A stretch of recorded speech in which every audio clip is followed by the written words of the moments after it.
ஞாயிற்றுக்கிழமை காலையில் இட்லிக்கு கறி குழம்பு எப்படி இருக்குதுன்னு பார்க்கலாமா?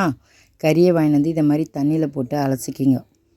மட்டன் இட்லிக்கு ரொம்ப நல்லாயிருக்கும். காலை டிஃபனுக்கு மட்டன் குழம்பு இதை மாதிரி நல்லா 2 தண்ணி 3 தண்ணி ஊற்றி அலசி குக்கரில் போட்டுருங்க. குக்கரில் போட்டு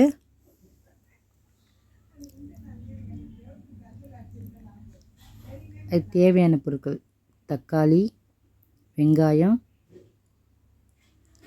மிளகாய்த்தூள், மஞ்சள்தூள், உப்பு, மிளகுத்தூள், சோம்பு, கறிவேப்பிலை, கொத்தமல்லி, இஞ்சி, கடுகு. கறியில் மிளகாய்த்தூள், சோம்பு, மஞ்சள்தூள்,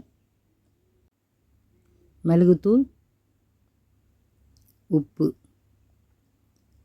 எல்லாத்தையும் சேர்த்துட்டு தண்ணி ஊற்றுருங்க. நமக்கு எவ்வளோ குழம்புக்கு தண்ணி வேணுமோ அவ்வளோ தண்ணி ஊற்றுங்க. இப்போ நான் வைக்கிற குழம்பு 5 பேர் சாப்பிட்லாம். தக்காளி, வெங்காயம் பொடிசாக கட் பண்ணி சேர்த்துருங்க.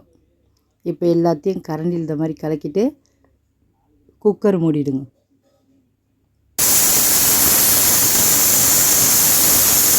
ஆறு விசில் 7 விசில் வந்தவுடனே இறக்கிடுங்க. இங்கே பாருங்கள், கறி வெந்துடுச்சு. இப்போ திறந்தாச்சு. இப்போ அடுப்பில் வச்சு கொதிக்க வைக்கணும் அந்த குழம்ப. பார்த்தீங்களா? 5 பேர் 6 பேர் சாப்பிட்லாம் இந்த குழம்பு. இட்லி தோசைக்கு தாராளமாக சாப்பிட்லாம். இப்போ ஒரு கடாய் வச்சுட்டு எண்ணெய் ஊற்றிட்டு எண்ணெய் காஞ்ச உடனே கடுகு போட்டுருங்க. இப்போ கடுகு பொரிஞ்சோடனே இஞ்சி போட்டு வதக்குங்க. குழம்பு கொதிச்சுட்டுருக்கு. இஞ்சியை நல்லா வதக்கிட்டு கறிவேப்பிலை சேர்த்துருங்க.